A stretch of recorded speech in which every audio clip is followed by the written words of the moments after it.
a very good morning. You're watching Breakfast News on Rajya Sabha TV. I'm Tina Jha. Let's start with the headlines this Monday morning.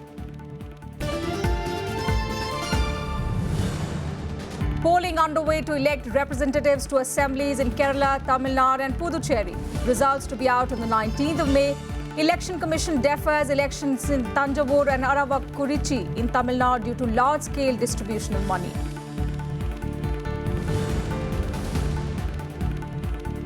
Congress levels serious allegations against Prime Minister's office over clean chit to Sadhvi Pragya Thakur in the MALEGAON blast case. Demands Supreme Court monitored probe. BJP denies accusations.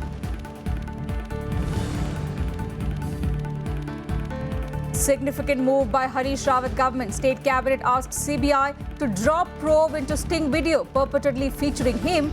BJP alleges Rawat is scared of investigation.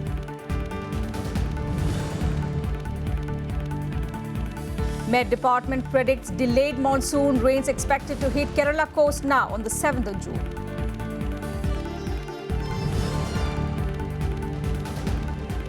And at least 47 police recruits killed in a suicide attack claimed by Islamic State group in southern Yemen.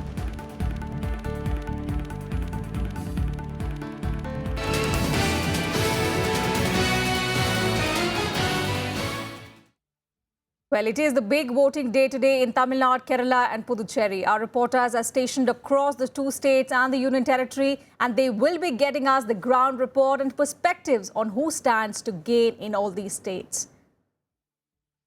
Starting first with Tamil Nadu, over 5 crore people are casting their votes today across 65,616 polling stations to elect 232 lawmakers in the Tamil Nadu Assembly elections. Polling in 232 assembly constituencies in the state is underway at the moment, with some intense campaigning from the AIA-DMK, the DMK, PMK and DMDK-led People's Welfare Front. The state is witnessing a multi-cornered contest in the assembly elections after a very long time. The competition had been monopolized by the DMK and AIA-DMK until now. Chief Minister Jayalalitha and DMK President M. Karunanidhi are among the over 3,800 candidates who are in the fray today. Meanwhile, the Election Commission late on Saturday deferred the polls in Aravakurichi Assembly constituency to the 23rd of May. This due to unlawful activities by candidates and political parties in bribing the voters. Counting of votes in Aravakurichi will be taken up now on the 25th of May. And as we told you, the Election Commission has decided to defer holding of assembly elections to the Thanjavur constituency in Tamil Nadu. This following evidence of large-scale distribution of money to the voters. The move comes a day after it took a similar decision of deferring the votes in Aravakurichi. As per the Commission order, polling for Thanjavur Assembly constituency will now be held on the 23rd of May. The orders were issued late on Sunday following seizure of huge amounts of cash and reports about large-scale distribution of money to voters. The poll panel made this decision so that the effect of the money power created by the distribution of money and gift items to the electors of the constituency loses its intensity. And joining us at the moment on the phone line is our correspondent Akhilesh Suman. Akhilesh, where exactly are you at the moment? Give us a ground report on how the polling procedure is progressing at the moment. It's almost been 3 hours into voting now. Yeah, actually, Stella, I am at the St. Mary's College booth where Jayalalitha has just casted her vote and she has left. From the very early in the morning, everyone was waiting that when Jayalalitha will come. And even before Jayalalitha, Mr. Karunanidhi and his son Stalin has casted their vote at some different Gopalapuram polling booth. And now when Jayalalitha has left, I think there is a ease at the situation. And then you can say that from very early in the morning, people are coming, they're voting in calm. And you can say that the days are gone when there was a long queue on the polling booth. People were standing in the queue for hours and hours together, and some people were just returning because they were being very late. But this time, the Election Commission has made enough arrangement where people hardly have to vote. They are coming and they are waiting for 2-3 minutes and then they are going. So it's a situation here in Chennai, at least I can say that. But even when you go outside, you will feel the same type of situation because the Election Commission has ensured that people should not be waiting for too long. And as far as the polling is concerned, at least around 20% of polling has already been done by 10 a.m. in the morning. I think this is one of the best performances by the people who are coming to vote. And if you say add to the weather is very sympathetic to the voters. Weather is it's a cloudy sky, but weather is pleasant. Till yesterday, weather was very hot, and if had that been very hot, you might have been seeing the long queue. But now people are coming at ease, and they are casting their vote, and they are going. So this time, I think Election Commission and even nature is playing a good role in Tamil Nadu election. And as far as this caste thing is concerned, you know that Tamil Nadu has been watched a state in a way that people are getting caste to vote. That's right, some videos has been got by Election Commission, and I also have got some video of people getting cash and giving cash, but we cannot release it because it is unverified. And the Election Commission is also verifying RAWAT is currency. But on the basis of that, they have, I think, they have suspended the election in 2 constituencies. Tina. All right, Akhilesh. Many thanks for giving us those details at the moment. We'll keep coming back to you in the course of the day now as the voting procedure progresses. Moving on now to the other poll-bound southern state of Kerala. Voting to elect 140 MLAs for the state assembly is currently underway. 52,000 police personnel have been deployed to oversee the polling procedure. A total of 2.61 crore electorate are eligible to cast their votes. 1,203 candidates are in the fray in these polls, of which 109 are women. From being a traditionally bipolar election, this time around the entry of the NDA has made it a triangular fight. 3,176 polling stations have been identified as sensitive, critical and vulnerable. 119 polling stations in Naxal areas come under the districts of Palakkad, Kozhikode, Kannur and Wayanad. Security at these booths is under the supervision of the Central Armed Police Force, and arrangements for webcasting have also been made there. The main contestants seeking entry into the assembly are Chief Minister Oman Chandi, Home Minister Ramesh Chanitala, Left leaders V.S. Achyutanandan and Pinarayi Vijayan, IUML leader and Industries Minister P.K. Kunai-Kuti, BJP State President Kumamam Rajashekharan, former Union Minister O. Rajgopal and also cricketer S. Srishant. And let's go straight to our correspondent Vishal Daya, who's joining us from the state. Vishal, a very good morning. Early morning, there were reports of showers, mild showers in some places. What's the weather situation now? Has it improved? Are the voters now coming and actually casting their votes?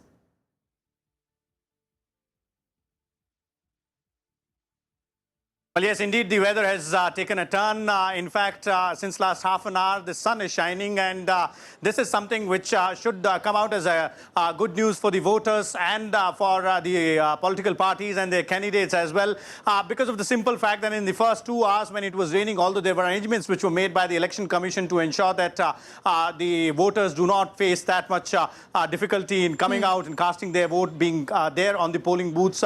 But despite that, we saw a lesser number of people come out in the first 2 hours because of the continued drizzle in the morning. And now the sun is shining. There are people who are coming out, although effectively there are no long queues as is being seen in the northern part of the country in states like Uttar Pradesh and Bihar. When elections take place, people queue up in large numbers to cast their vote. Out here, people are coming in small groups, in 2s and 3s, casting their votes, going back to their houses. And this is a steady stream of voters which is coming to the polling booth, which is one thing which is very important out here, Tina, is the fact in these elections that this time around it is not a bipolar contest. It has always been a bipolar contest in Kerala. That's right. With the Congress-led UDF and the left parties-led LDF facing each other in several elections, one after the other. But this time around, the ruling party at the center, BJP, has tied up with certain other parties, regional outfits out here. They are coming up as a third front, although they've not yet been able to secure a seat in Kerala Assembly, but this time around, they would be trying their level best to ensure that they get a foothold in the politics of Kerala. This is going to be really important to see whether or not they succeed in getting that, representation in the Assembly out here, or they would only contribute in terms of, securing some votes, or rather taking away some votes from UDF and LDF and putting them, or rather their prospects in jeopardy out here. That's right, Vishal, and that's why this time in Kerala, Kerala for the first time in many years. It's a very keenly watched, tough contest between LDF, UDF and of also the third front, as Vishal rightly pointed out, the BJP, which is looking to make inroads into the southern state. For now, Vishal, many thanks. We'll come back to you in the course of the day as and when the day progresses. Moving on to Puducherry, destiny of 344 candidates, including Chief Minister and AINRC founder N. Rangasamy, leader of the opposition V. Vaithalingam and P. Kannan from the AIADMK will be decided as Puducherry is also voting today. The fight is for the 30 assembly seats in the Union Territory. The Union Territory is also witnessing a multi-cornered contest as never before, with the presence of AINRC, the AIADMK, BJP and the PMK, who are fighting it alone, while several other political parties who have joined hands together in this election to win over 9.42 lakh voters.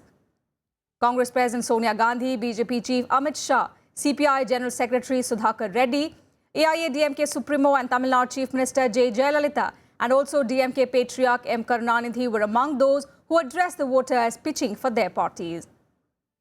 Now, of the 930 polling booths in the Union Territory, 148 have been identified to be vulnerable. Besides the local police, central paramilitary personnel have also been deployed to ensure free and fair elections. Counting of the votes is slated for the 19th of May.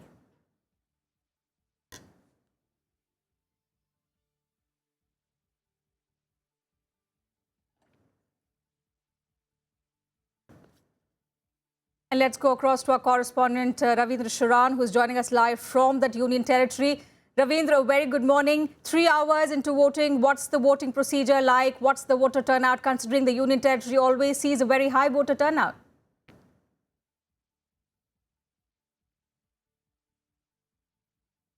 Yes, Tina, good morning. What we have seen since morning, the people have been coming here to cast their and exercise their the right of franchisee.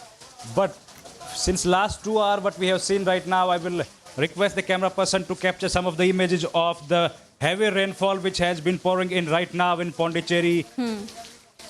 The Election Commission must have forecasted it earlier. That's why they have arranged a lot of things to save the people who are coming here to cast their vote from this rain.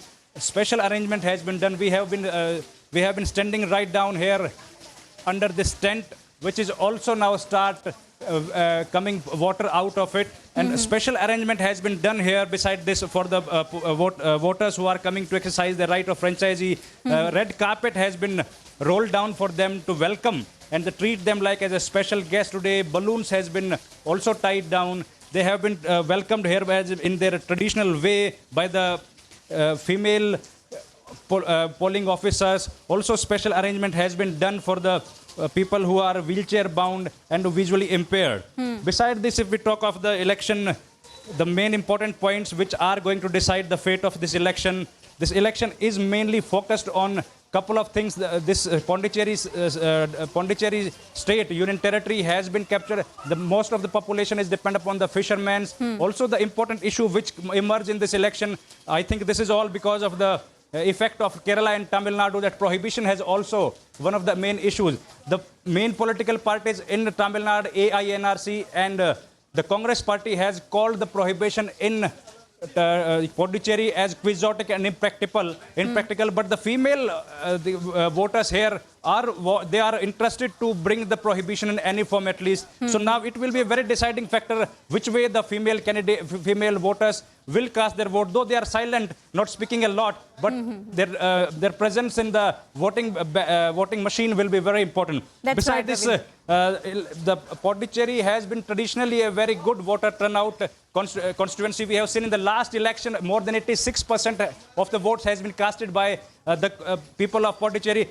Besides the geographical problems this Pondicherry state is facing, one of the constituency of Pondicherry is in Kerala, that is 900 kilometers away from here. Okay. The other was in YEMEN, that is 1,000 kilometers away from here. Despite of this all geographical problems, the Election Commission has done a tremendous job, and they are hopeful that in the last election they did 86% of vote turnout. This time it can increase to 90%, and they have done a lot of awareness campaign also for this. They have tried to reach out to the maximum people. Whoever is available in Pondicherry, they are certain that that person is coming to vote here. And also, Ravindra, interestingly, just like Tamil Nadu and Kerala, Puducherry, even though it's a very small union territory, is also witnessing a multi-cornered contest this time around. We'll have to wait and watch and see which party emerges as the winner on the 19th. For the moment, many thanks, Ravindra, for joining us and giving us those details.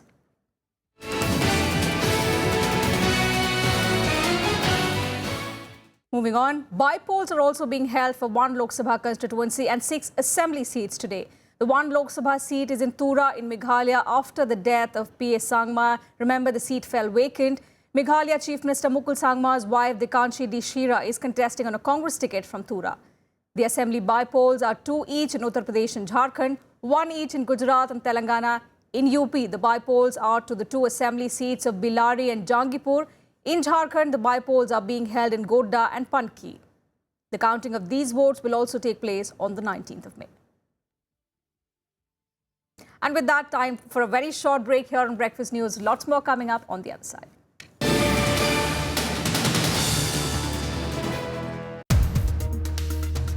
When we cannot do good in rural areas or in agriculture, we say it's a state subject. Tell me, who brought the green revolution in this country? Who brought the white revolution in this country? It's a proactive role of the center. You can get Har Khet Ko Pani with 2,000 crores in this country. What are we talking? Watch State of the Economy with agricultural economist Ashok Gulati on Rajya Sabha Television.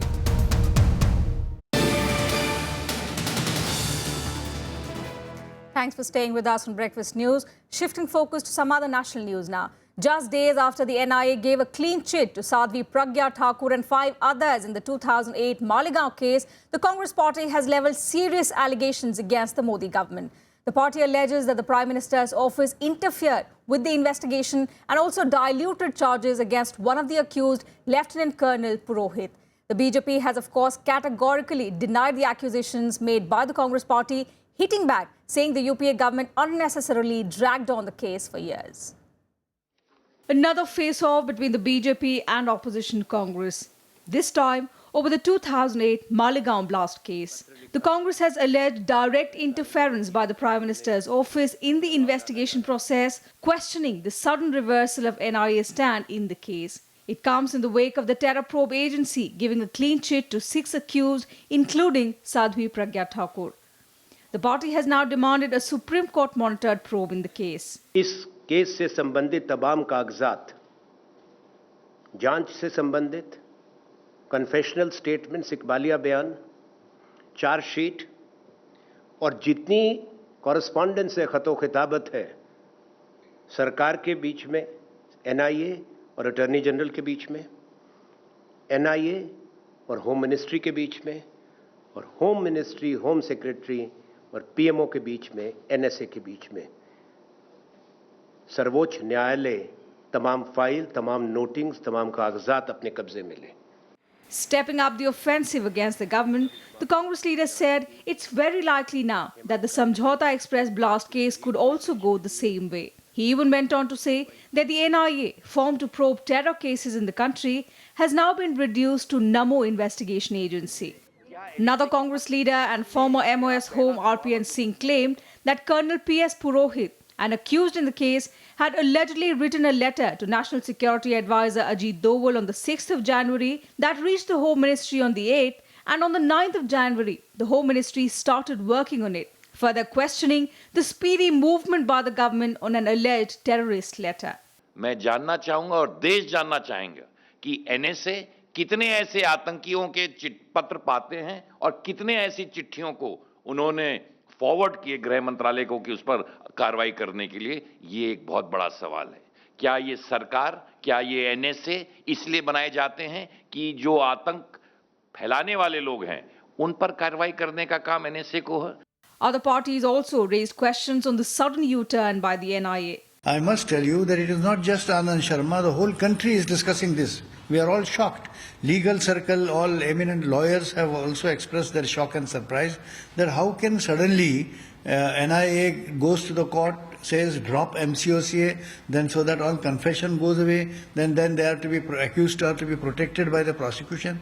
The BJP, however, rejected the accusations made by the Congress. Party leaders said charges were dropped in accordance with the laws. under Prime Minister Modi's government, no interference is there. The courts are reposing faith in the agencies. No castigation is there. So if an agency finds that there is reason or there is lack of evidence on the basis of which to proceed, which may have been driven by political reasons under the Congress, they will now obviously make those corrections, and the courts will transparently obviously say whether that is correct or not. What is the Congress party doing all? On Friday, the NIA had filed a charge sheet against 10 accused in the MALEGAON blast case, one of the most prominent in a string of alleged Hindu terror cases. 4 people were killed in the blast that took place on the 29th of September 2008. But the agency dropped all charges against religious leader Pragya Thakur and 5 others for lack of evidence, and also dropped Makoka charges against the other accused. Bureau Report, Rajya Sabha TV. And the Uttarakhand government has decided to withdraw the state's consent for a CBI inquiry against Chief Minister Harish Rawat, who was allegedly caught in a sting video negotiating a deal to lure Congress dissident lawmakers. The decision comes 6 days after Rawat skipped a CBI notice summoning the Chief Minister to the agency's headquarters in New Delhi for questioning. The consent for a CBI probe was given by Governor K.K. Paul when the Hill State was under President's rule. A cabinet meeting chaired by Senior Minister Indira Hridesh on Sunday cancelled the governor's decision and instead decided to form a special investigative team to carry out the probe. The opposition BJP now has questioned the cabinet decision and asked why Rawat initially denied his presence in the video but later accepted it. क्योंकि निर्वाचित सरकार सत्ता में लौट आई तो उसके कानूनी पहलू अन्य पहलू पर हम लोगों ने बातचीत की और बातचीत के बाद ये निर्णय हुआ कि हम अपनी राज्य की एजेंसी से ही जांच करवाएंगे। तो आज हमने सीबीआई से जांच को वापस करने का निर्देश प्रस्ताव पास कर दिया मंत्रिमंडल से और अपनी एजेंसी से चीफ सेक्रेटरी को अधिकृत कर दिया वो एसआईटी का गठन तत्काल कर दे और एसआईटी के माध्यम से जांच कराई जाए। हमें लगता है कि हरीश रावत जी भयभीत हैं, हरीश रावत जी डरे हुए हैं कि कहीं सच सामने ना आ जाए। हालांकि जो स्टिंग ऑपरेशन में जितनी भी चीजें आई हैं, हरीश रावत या बाकी लोगों ने किसी ने खंडन नहीं किया। सब किसी ने ये नहीं कहा कि सीडी फर्जी है, किसी ने ये नहीं कहा कि सीडी में जो चीजें हैं वो गलत है। इसलिए वो सीडी की जांच का तो विषय ही नहीं होता, लेकिन हरीश रावत जी भयभीत हैं। जो आप कह रहे हैं इस प्रकार का प्रस्ताव, इसका कोई औचित्य नहीं है और निश्चित रूप से मैं फिर आपसे कह सकता हूं वो भ्रष्टाचार के भंवर में फंसे हुए हैं और उनके जो साथी हैं वो उनके और जो बचा खुचा थोड़ा बहुत उनका यश बचा होगा उस यश को खत्म करने के लिए इस प्रकार का बचकाना प्रस्ताव उन्होंने किया है, इसका कोई औचित्य नहीं है। And the CBI has detained MHA official Anand Joshi in connection with the case of alleged issuance of FCRA notices in an arbitrary manner to NGOs for financial gains. Anand Joshi was placed under arrest by the CBI after he allegedly gave unconvincing answers to the questions posed by the agency, including those related to the disappearance of files related to Sabrang Trust of activist Teesta Setalwar. Joshi had earlier gone missing the day he was to be questioned by the agency. It was alleged that he had been indulging in corrupt activities and arbitrarily issuing notices to a large number of NGOs as well as societies registered under the FCRA who had been receiving significant amount of foreign contributions. Joshi has rejected the charge and instead accused his seniors of pressuring him to give a clean chit to the NGOs. The matter came to light after files pertaining to alleged FCRA violations by 2 NGOs run by Setalwar went missing from the Home Ministry.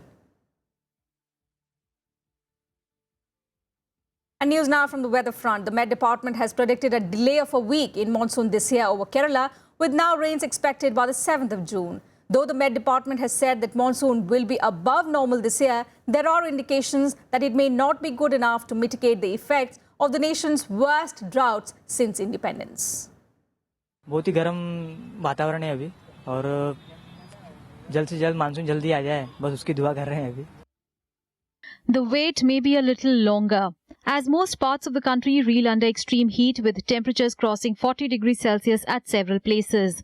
The Met Department has forecast that onset of monsoon over Kerala is likely to be delayed by 6 days. 1st of June is the official onset date of monsoon in India when it hits Kerala. This year it is likely on 7th of May. There is a chance that the monsoon may be slightly delayed this year over Kerala. Usually it comes around 1st June, but this year we are expecting it to arrive around 7th of the June. Though the forecast of monsoon onset includes the error margin of plus or minus 4 days, it is likely that we will witness delayed monsoon in other parts of the country as well. However, there would be some relief to South Indian states from the intense heat, as there could be some rainfall in the coming days. It has a, you can say, margin of error of 4 days in the model. So, slight delay in the monsoon over Kerala, but on the other side, in the Andaman Nicobar Islands, the monsoon is coming on near normal time. The IMD has already made a forecast that monsoon will be above normal this year. The government expects that the monsoon would give a boost to the agricultural sector. However, India wing of a London-based think tank has said that this year's monsoon would not be enough to end the drought crisis in the country. Bureau Report, Rajya Sabha TV. And news now from neighbouring Nepal. Hundreds of Madhesis along with ethnic group minorities blocked roads in Kathmandu, protesting against the controversial new constitution. Protesters scuffled with the riot police in Kathmandu when they took their campaign in front of the Secretariat building. No injuries, however, were reported in the protest, which restarted on Sunday in a fresh push to amend the constitution adopted last September. The constitution was meant to cement peace and bolster Nepal's transformation to a democratic republic after decades of political instability and a 10-year Maoist insurgency, which ended in 2006. Now, in an attempt to resolve the issue, the parliament in January amended the constitution to increase the presence of marginalized communities in government bodies. But protesters say the amendments do not address their main demand, changes to internal state borders laid out in the constitution. They say the current borders limit their representation in parliament. And on to the big international focus, at least 47 police recruits have been killed in a suicide attack claimed by the Islamic State terror group in southern Yemen. The attack took place when militants were detonating the explosives outside a police base in the port of Mukalla. The recruits of this police base were killed in the blast as they queued up outside the base. At least 60 other people are reported to have been injured in the attack. Now, the bombing at the police base was the second militant attack in a week in Mukalla. According to reports, the bomber had joined the queue near the police recruitment center before detonating his explosives belt. Remember, last month, the Islamic State terror group jihadist rival Al-Qaeda in the Arabian Peninsula were forced out of Mukalla by a Saudi-led military coalition. The conflict in Yemen has so far displaced 2 million people since the year 2011. And a look now at some other stories from around the world in a quick world wrap. At least 11 people have been killed in an attack on a gas plant just north of Baghdad yesterday.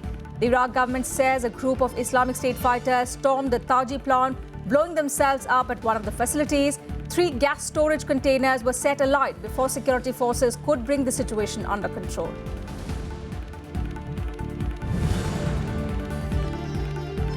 Hundreds of Brazilians came out on Sunday to express opposition to the interim government of Michel Temer after the suspension of former President Dilma Rousseff.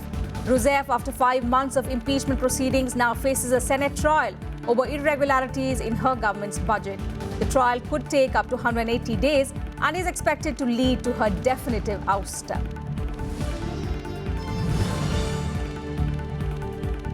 Venezuela's President Nicolas Maduro has announced a 60-day state of emergency, blaming the economic woes in his country on U.S. efforts to topple his leftist government.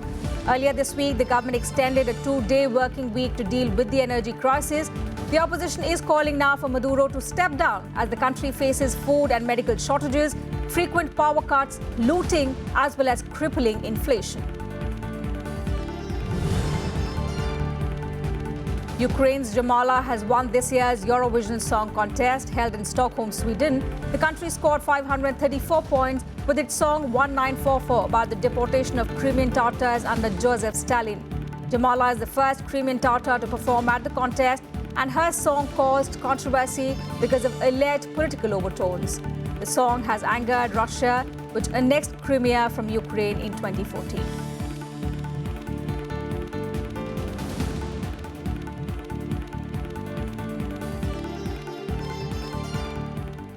Well, popular singer Ustad Ghulam Sadiq Khan passed away in Delhi following a long battle with the Parkinson's disease.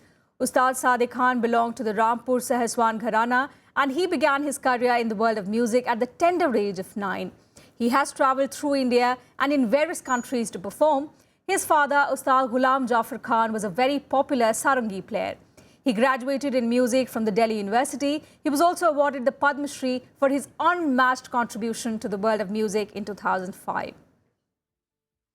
You can watch a special program on his life this Saturday on the 21st of May at 10:30 p.m. on your own channel. And that's it from us at the moment. Goodbye.